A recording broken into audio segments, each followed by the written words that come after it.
What is your favorite color? Oh man, Red. Okay, favorite hobby? Frying chicken. Okay, favorite genre of music? R&B. Okay, CrossFit or boxing? CrossFit. Okay, if a plane picked you up tonight, where would it land tomorrow? Chicago. Okay, stocks or crypto? Stocks. Okay, private jet or private yacht? Jet. Okay, audio or physical books? Physical books. Okay, old school or new school? Old school. Dream car? Man. Yeah, it's tough one. So I'm saying the new Corvette, Stingray. Okay, lit. Greece or Egypt? Greece or what? Or Egypt? Greece. Okay, if you have any superpower, what would it be? To fly. Okay, favorite sport? Man, football. Late nights or early mornings? late night.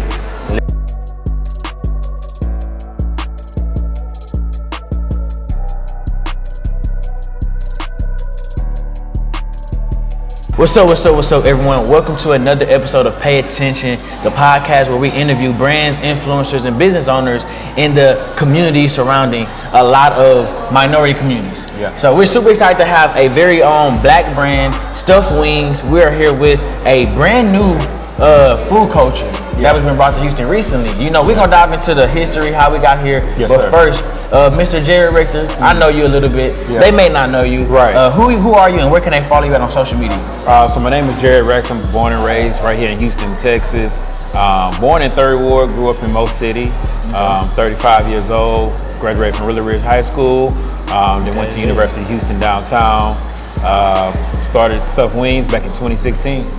Okay, lit. So we are now in 2023. Yep. Lit, okay. Woo. Yeah. So we're gonna talk about it. So this episode is pretty lit because we like to talk to brands, we like to celebrate, Okay. we like to just learn, we like to talk about the mentality that takes to be an entrepreneur. Okay. Whether it's for a new entrepreneur watching this or an experienced one just getting more insight. Okay. So we're gonna talk literally about you first and then we're gonna talk about the brand. Okay. Okay, you ready? Let's dive in. Let's dive into it. Okay, lit. So you just talked about it, right?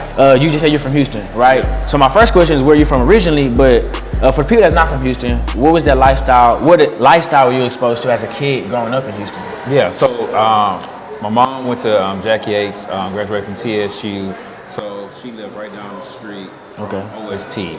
Right off of OST and Tilwester, where we actually originated the food truck at, off of OST Okay. and Tilwester. So I kind of like went back home because my grandfather lived off Alberta Street, which is also off of Tilwester that leads you into Old Spanish Trail. Literally. So I started, me and my mom's single mom. My mom and dad were together, but they weren't married yet, and I lived with my grandfather in 3rd Ward.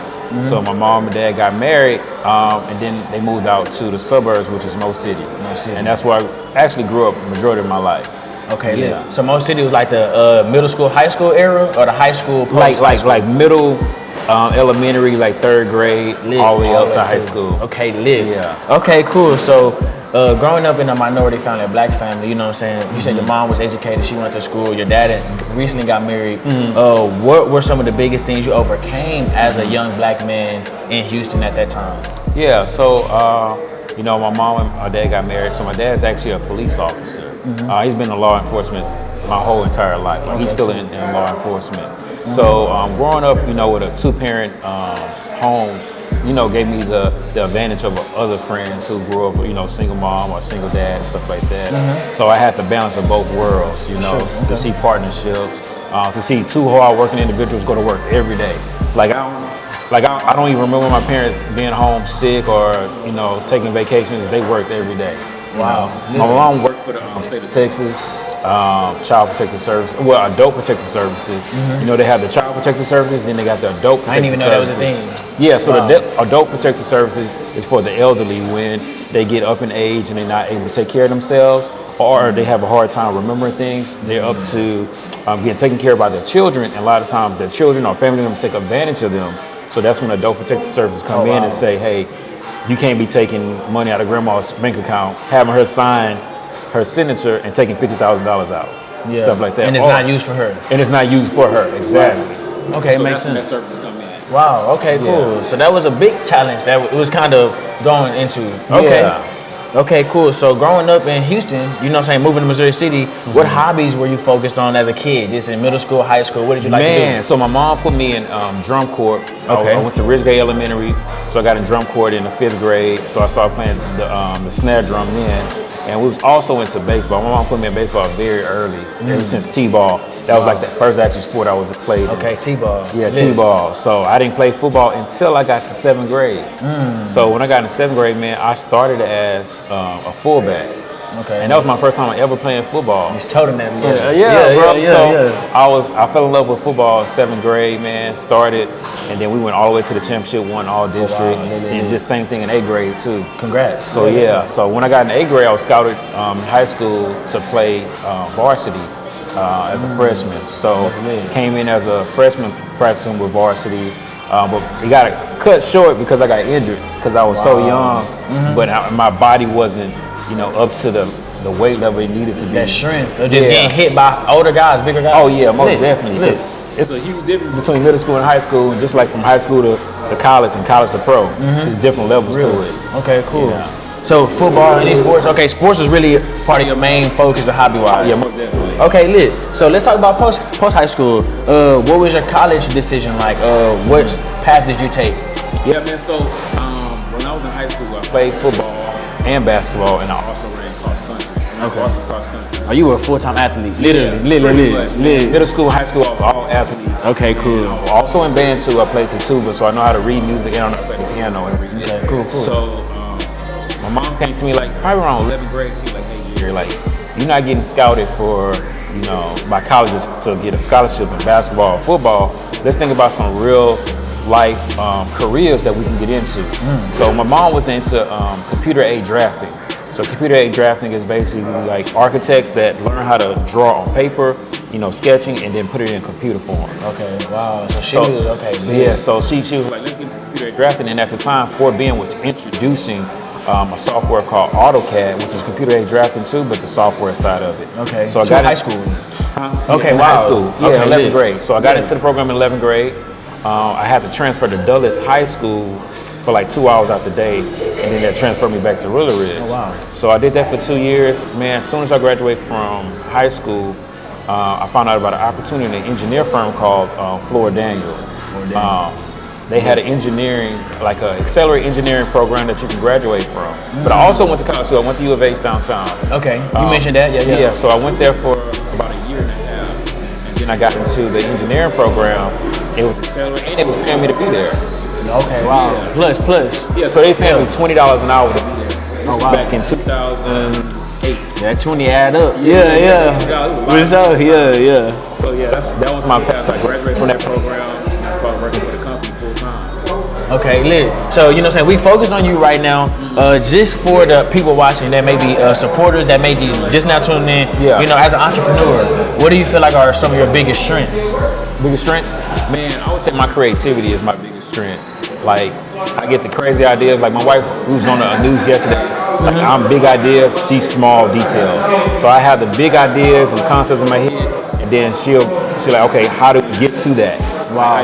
What's the practical part of getting to it? The process. The process. Lit. Okay, you got a good wife. Okay, yeah. Lit. Shout out to the wife. Yeah. What's up, baby? Yeah. Okay, cool. So now that you talk about one of your strengths, just for transparency, what are one of your areas of improvement for 2023? Man, focus. That's my area of improvement, to be more focused on and not be distracted on what other people are doing, other brands are doing. Because as an entrepreneur, you can be so caught up in what other people are doing. You be like, what am I doing wrong? You actually could be on the right path, Right.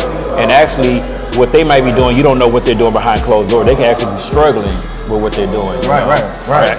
So just being focused. That's Being focused. this year. That's real. Okay, thank you for being transparent. A lot of people don't really like to talk about areas of improvement. Yeah. You know what I'm saying? But I think when we hear that from another man or woman, business owner, entrepreneur, it just help us. Man, I have weaknesses too. Yeah. Let me just improve. Yeah. So I appreciate you for sharing that with us. Yeah, no problem. Okay, so you said 2016 we had the first food truck. Yes. Before we dive into the business, this is just the intro, right? When did you decide to become an entrepreneur and invest in your dreams? Man. And what ignited that cause? Man, I think it's always been in me to be an entrepreneur. I just always seen my friends and my family members work jobs for 30 plus years, 40 plus years, and then retire and do something totally different in life, you know? And it was just like, man, I want to be my own boss, you know, as a kid. And then when I met my wife, well, she was my girlfriend at the time in 11th grade. Mom, high school sweetheart. High school sweetheart. Yeah, okay, cool. So she was in her, going into her 11th grade year, I was going to my 12th grade year, right? Okay. So her mom opened her own business, which was a funnel cake business at the time. And there was no black entrepreneurs doing funnel cake business at the time. This was back in 2005, right? Okay. So when I seen it, I was like, oh, that's cool, you know, so I used to help. So in order for me to see her on the weekend, I'll go help her mom. That makes sense. But at the same time, I was feeding that entrepreneur spirit that I had in me, you know, seeing her go through all type of stuff, dealing with fire marshals, health inspectors, finances. So you got to see the back end of being a business owner. Correct. Early on. Very early on. And so when I met my wife, her family were all entrepreneur, you know, spirit. Like her uncle had his own real estate business. Her cousin was an NFL player, which to me is also an entrepreneur, even though you work for organizations, but at the same time, you are the brand. Yeah, you got some free time and money to make. Yeah. So I was like, man, so it kind of, you know, molded me and wanted to pursue entrepreneurship. So I want to say when I was in when I told you about the floor design school, when I was in engineering, I was looking up Subway franchises and Chick-fil-A franchises to see how I can be a part to buy my own. But at the time, Chick-fil-A still don't have franchise opportunities. They are owner operators. So they go through like a 6 or 7 year operation or training before they become an actual owner. Wow. Yeah, so you hand selected by Chick-fil-A. Wow. So you got to work for the organization. Wow, okay. And I heard Chick-fil-A has some type of rules like when you become a franchise owner, there's limited business opportunities you can do. Like you can only do real estate, something. Yeah, most definitely. So like my best friend is an owner operator, and he's actually a member of Windsor Village too, named Joe Anderson. Oh man, I know Mr. Anderson. Yeah. So he worked for McDonald's. And then he transferred to Chick-fil-A and was like a store manager. And then he kind of moved his way up and went through the interviewing process. And it was tedious, man. He went 4 years through that process, and then he got his own. Interviews for 4 years. Yeah, that's wild. Interviews. And then they would send him through a training program, and then another interview. So, but they taught him so much, hard work and dedication and stuff like that, and customer service. You know, they customer service driven to the T. That's right. So yeah, man. My pleasure. Yeah, exactly. That's how they do it, and that's just the culture. So, I was looking up Chick-fil-A's and also looking up Subways and stuff like that. So I was always having that itch to see how can I get started. So that's where it kind of started at engineering, and then I started a food truck before stuff went. Yes. So we're about to dive in. Yeah. So we can dive into that, man. You want to get into that now? Let's go.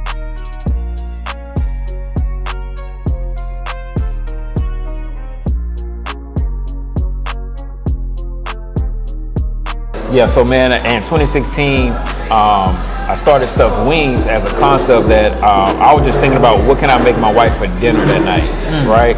So I was like, man, she loved fried chicken, she loved dirty rice. Let me make that for her. And I was like, I'm gonna go to the grocery store, go get it. And then I was like, you know what can I do differently to it that would make it like pop? I was like, if I stuff this dirty rice inside that chicken, she'll go crazy. Yeah. And so I tried to find a way to do it, and I figured out, and I was like, and I cooked it for her, man. She bit into it, and she's a very picky eater. Yeah. Very, very picky. And she loved it immediately. And so, and my kids at the time, they were like babies, like 2 years old and at the time 4. And they ate it. They picky. That time they were picky too, and they loved it. So my wife was like, let's have some friends over, some family friends, and make something for them. And they loved it. My neighbor found out about it, and he was like, man, hey, I got a graduation party. Can you make 100 of them? I'm like, I ain't never made 100 chicken wing stuff. So I made it for them. Everybody at the party loved them and started getting requests. And then that's when it actually became like, you know what, this could be a business. Okay. But before I did that, I was like, I really was not trying to do another business. And I said another business because I had another food truck prior to Stuffed Wings.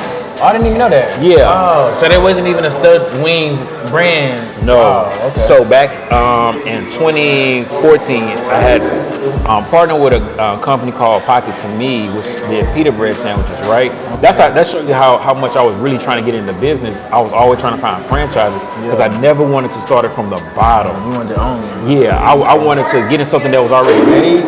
So I could just develop that, Right. but not actually build something from the ground up. I got you. So Stuffed Wings is built from the ground up, but when I did the Pocket to Me brand, the pita sandwiches, bro, it lasted literally 3 months. Like, it was too much because I was doing the food truck full time and I was doing my job full time, and I had just had my second son, and it was just too much. And I wanted to be there as a father for my son, so I had to decide to myself. I was like, man, do I want to get this money or do I want to be a father to my son? That's a tough decision. You know, it was a tough decision, but it really wasn't.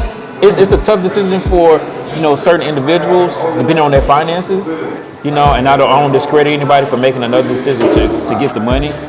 But I was just like, you know, I don't want to be an absent father just because I'm out here trying to get money. Because at the end of the day, he's going to grow up and be like, and my dad wasn't there for me, but I wanted to be there for all three of them. Real talk. So I was like, you know what, I'm going to stop this. It's too much. I'm not at home a lot, so I stopped the business. And then I was like, you know what, I ain't going to do that. I'm going to leave this entrepreneurship alone. I'm going to focus on engineering, be a project manager, engineering manager, move my way up. Okay, I'll be there 25 years, 30 years. Okay, cool. And then, bro, I felt like God was just like, I think he did it for a reason because I was trying to make something for my wife, but at the same time, he was pushing me for something that I needed in the future that I didn't think I needed. You understand what I'm saying? Like I wasn't trying to build my own brand and build generational wealth. But you still wanted to be ownership. You still wanted to have, you know what I'm saying? I feel what you're saying. You still wanted to have something to pass down. Correct. But you wasn't, at first you weren't thinking about ground up. Yeah. Let me buy a system already. Let me invest in a system already. I got you, that makes sense. Yeah. Okay, so when we talk about the initiation and start, how did you go from food truck to brick and mortar? How did we get here? So this is how we got here. So we Start off at 10. form first. We set up at HEB, a grocery store, HEB, and sold out in 1 hour, right? Wow. First day Ever going out. We didn't have Sold we out. had no social media following, nothing like that, no large following.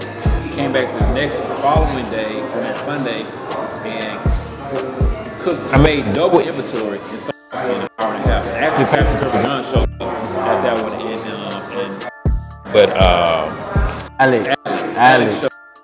he saw it on Instagram and he heard about it. He was like, "Hey, Dad, I want to support Mr. Jarrod. Man, can we go support him?" That's and they live. pulled up. That's lit. And he saw the line. He was like, "Man, this is crazy." He's like, "What is it?" He's like, "A stuffed chicken wing. Like nobody ever heard of it." Facts. Yeah. So we did that for a while, man. Maybe for like 6 months, just doing pop-ups in the tents. And then I was like, you know what?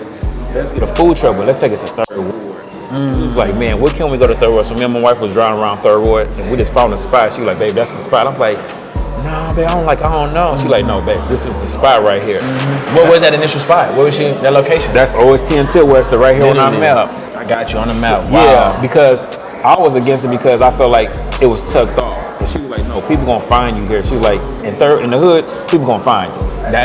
Okay, the people from the area don't know this spot right here. Exactly. That's a big, okay. Yeah. I got you. And the hard decision became, all right, so we got the food truck. Either we're gonna put it at this location or take the opportunity we got from U of H and put it on campus. So U of H reached out and said, hey, can you come on campus? And I was like, man, I really want to go on campus. Wow. Because I heard the food truck do really well. And that's a different crowd. A different crowd. And then it kind of messed my goals because I'm like, let me get the younger crowd now, because by the time they graduate from high school and college and stuff, they're going to bring their husband, their wives, and kids, and the cycle keeps going, right? But it was limited.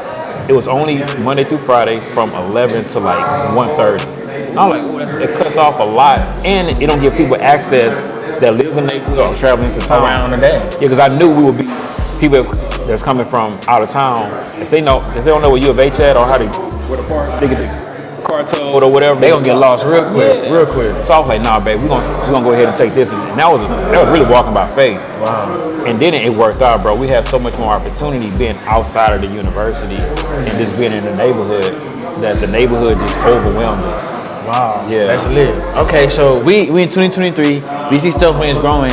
How has Stuffed Wings impacted or influenced your purpose on a daily basis? Like, what do you look to gain from Stuffed Wings 10, 20 years down the line? Wow, man, that's a good question. Man, to me, Stuff Wings is not a restaurant. It's not a restaurant. It's not a chicken shop. to me, it's more like a culture brand to where we go into neighborhoods or different cities and we just satirize the city with the culture of black and generational wealth, family environment. Regardless of what your diversity is, of culture, color, all that, we just really big on family. Okay. So that's my biggest goal, to make sure I go to every city that when you show up to Stuff Wings, you can bring anybody. You can bring your grandmother to Stuff Wings. You don't have to worry about, I can't bring my mom there, our grandmother there. Right. She comes to Stuff Wings. Lit. Okay, cool. So it's really a culture and experience, a lifestyle in a sense, really. Exactly. Okay, so for the my next question is going to be, now that we talked about how Stuff Wings is part of your purpose, you just mentioned it, right? Black economics, group economics, invest in our black community. Yeah. Why do you think that's important, and how do you plan on being a part of that change in the Houston community? That's a good question, man. So I was talking to my publicist this morning about how can I get other black brands and do collaborations together, right? Because a lot of times in our culture, we feel like we're in competition with one another. That's true. And I'm like, we're really not, because I see other bigger corporations do collaborations with one another and make their brands even more bigger and more profitable, right? So as a community, we just need to come together and let's build on our community, our culture, and let's not have any hate or competition between one another, and let's just get the money together, build the wealth together. Yeah. Now, I always drop this as much as I can whenever we talk about the community, is that the US dollar in the white community lasts 26 days, in the Asian community, the US dollar lasts 28 days, and in the black community it lasts 6 hours. 6 hours, really? So meaning it goes from black hand to black hand, back to another race hand. And how long can we keep money in our hands before we go invest in another company, another ethnicity, business or brand, you know what I'm saying? And so to answer your question again about what am I doing, also when other black entrepreneurs come to me and ask me about questions, about suppliers, like I give them the information, right? A lot of times people try to keep it to themselves, and it's just like, why do that? It won't hurt you to give them, a supplier name or your equipment, or even an event coordinator that's, booking people left and right, because a lot of times it's easier for people of our color to go outside of the neighborhood and spend their money somewhere else because it's not a doing it. Last long, you know what I'm saying? And we don't have the financial backup to do it. I got you. Or the even information to learn how to. Exactly. I got you. Okay, so with Stuff Wings, when we talk about becoming an entrepreneur, how did becoming an entrepreneur challenge you as a father, as a man, as a person in every aspect, mentally, physically, spiritually, emotionally? So you look at your finance like, man, okay, but I'm in these shoes now. I can't spend my time and my money how a normal person would. How has that challenge been since you have to embrace it? Man, I would say with entrepreneurship, man, it's been like a roller coaster. I've been at the low, and I feel like I'm coming up, getting to a high, but I'm not at the peak yet. But in the low moments, what I've learned is that everything can be gone like this, right? So you can have money one day, you can have a great event one day, and then the next event you can horrible, right? But at the end of it, as long as you got your health, your family, your loved ones, that's all that matters, right? So it's challenged me as far as to have the perspective of, just be grateful at all times, whether you're at your high, your low moments, and family is always first.